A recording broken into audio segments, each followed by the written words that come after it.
Você acha que seu dia não foi muito produtivo hoje? Fique sabendo que cerca de 300 bilhões de células se dividiram dentro de você. E não foi cortando no meio para formar duas metades, não.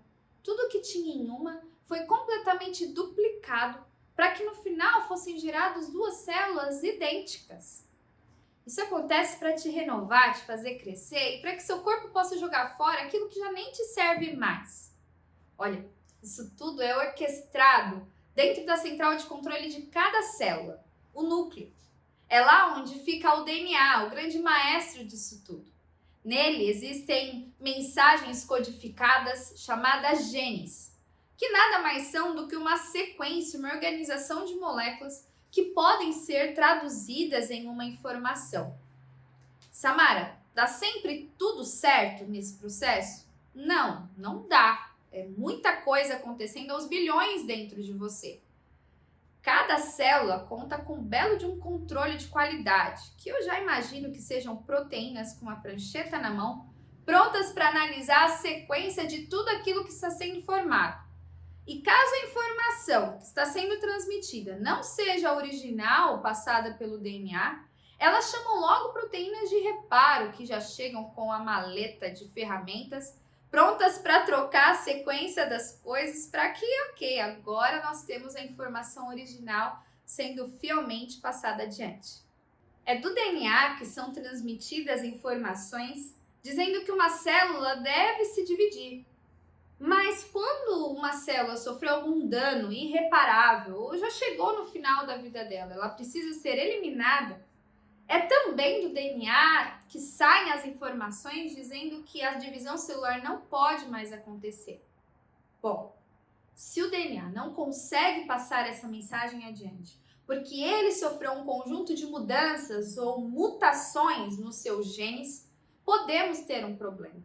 E o crescimento descontrolado dessas células danificadas pode gerar um conjunto de doenças chamado câncer. Aqui, no Nanotecnologia Descomplicada, eu vou te falar em 5 episódios o que a nanotecnologia tem feito para nos ajudar a resolver esse problema.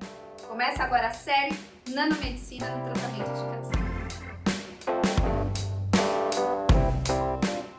Você já entendeu que o DNA é o grande maestro disso tudo.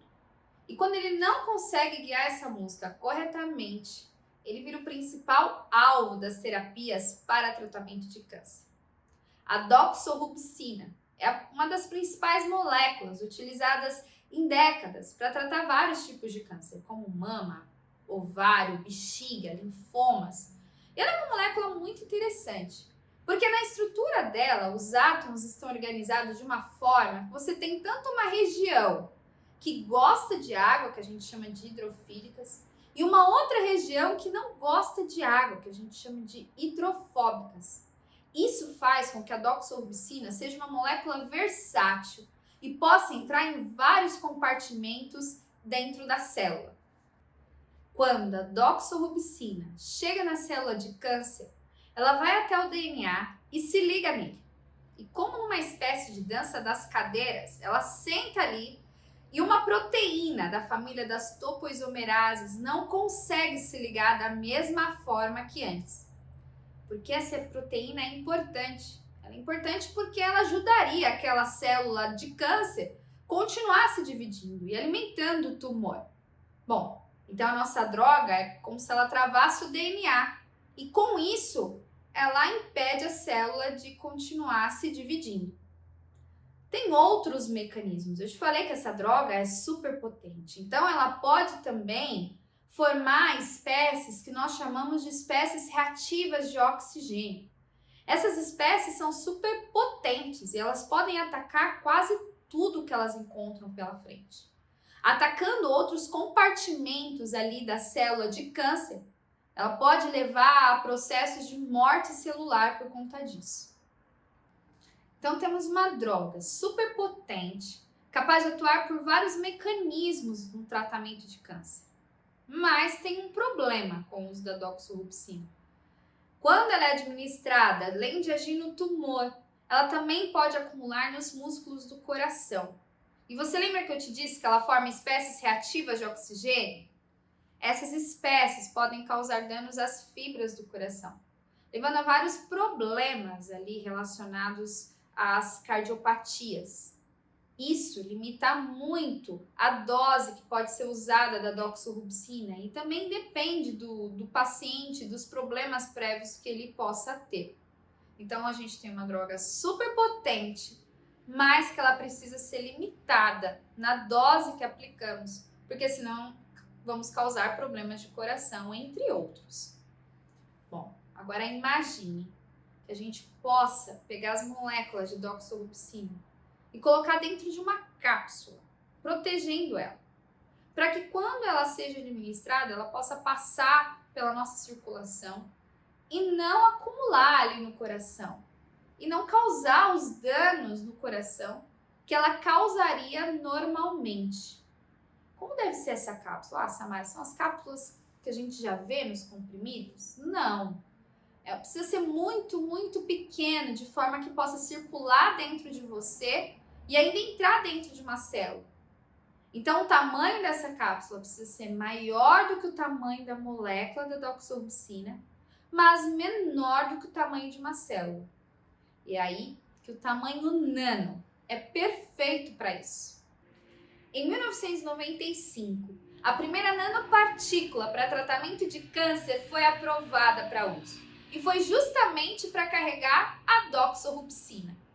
Essa nanopartícula era feita de material chamado de fosfolipídios, que se auto-organizavam formando estruturas ali em 3 dimensões, que são os lipossomas. Bom, os fosfolipídios não são estruturas estranhas ao nosso corpo. Nós temos em abundância nas membranas ou nas bordinhas das células.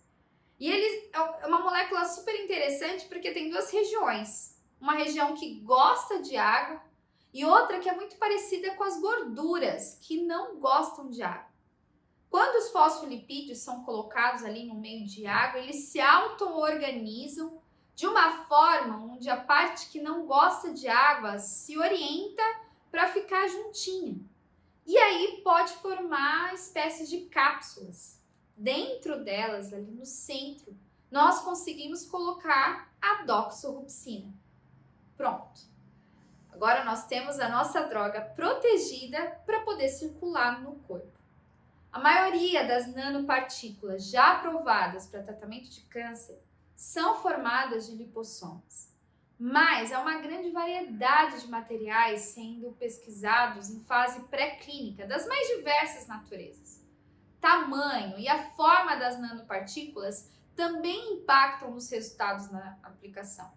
A maioria delas utilizadas hoje são bolinhas esféricas, mas nós podemos ter nanopartículas em formato cúbico ou até mesmo na forma de uma flor. Bom, temos então a nossa droga doxorubicina, devidamente protegida ali, encapsulada em nanopartículas de lipossomas, prontos para circular no nosso corpo e deixar a droga lá no tumor. E Samara, o corpo não percebe nada de esquisito com essas nanopartículas? Percebe. Nós temos um sistema de defesa em circulação que conta com proteínas à espreita de qualquer coisa esquisita, que são as opsoninas. Quando elas encontrarem as nossas nanopartículas e acharem estranho elas por ali, elas são capazes de marcar elas para que macrófagos depois possam sequestrar essas nanopartículas e tirarem elas de circulação. Se isso acontecer, as nossas nanopartículas não chegam no tumor. Gente, isso é um grande problema, que a gente tenta ajudar o nosso corpo no tratamento, mas até provar que o focinho de porco não é tomada, demora. Então, o que a gente pode fazer? Pegar o focinho de porco e fazer ele passar despercebido. A gente nem precisa provar. Como, Samara? Uma propriedade maravilhosa das nanopartículas é a grande área superficial que elas têm. Mas grande? Elas não são pequenas? Como é que é grande a área da superfície? Calma que eu vou te explicar. Imagina comigo um cubo de 1 centímetro cúbico. Quando a gente pega a área da superfície de cada lado desse cubo e soma, nós temos um total de 6 centímetros quadrados de área superficial. Agora imagine esse cubo quebrado em vários cubos de 1 milímetro cúbico. Quando a gente pega e soma a área da superfície de cada lado desses cubinhos, nós temos um total de 60 centímetros quadrados. Porque aquela parte que estava dentro do cubo grandão agora está exposta e conta como área superficial. Agora pega esses cubinhos já pequenos e divide mais ainda, em cubos de lado de 1 nanômetro. A área superficial aumenta muito. Então, por mais que as nanopartículas sejam pequenininhas, quando a gente pega várias, a gente tem uma grande área de superfície, ou seja, elas têm uma grande área exposta. E por que isso é importante? Bom, o que a gente vê é superfície, olha para você. O que você vê no espelho é superfície. É claro que o essencial é mesmo invisível aos olhos, mas a maneira como você se mostra é capaz de criar pontes ou muros a princípio. A mesma coisa são com as nanopartículas. Na superfície delas, conseguimos colocar moléculas que fazem com que as opsoninas não consigam marcá-las. Eu adoro quando a gente não pode ser mais rotulado. Porque se você olhar de um jeito, parece uma coisa, mas de outro ângulo, vai ver que pode ser outra. Assim, as nanopartículas conseguem se livrar dos macrófagos. Uma das moléculas que nós mais utilizamos para colocar na superfície das nanopartículas para se livrar das opsoninas são os polietilenglicóis. E são moléculas seguras. Se você procurar em algum produto na sua casa, provavelmente vai encontrar no rótulo. Uma das maiores vantagens de se utilizar a doxorubicina encapsulada em nanopartículas é que a toxicidade foi muito diminuída, principalmente em relação aos problemas de coração. Os lipossomas deixaram mesmo a doxorubicina longe desse órgão. Então dizemos que as nanopartículas, em geral, elas conseguem fazer com que essas drogas sejam administradas de uma forma mais segura e até mesmo em doses maiores. Elas alteram e melhoram a biodistribuição das drogas.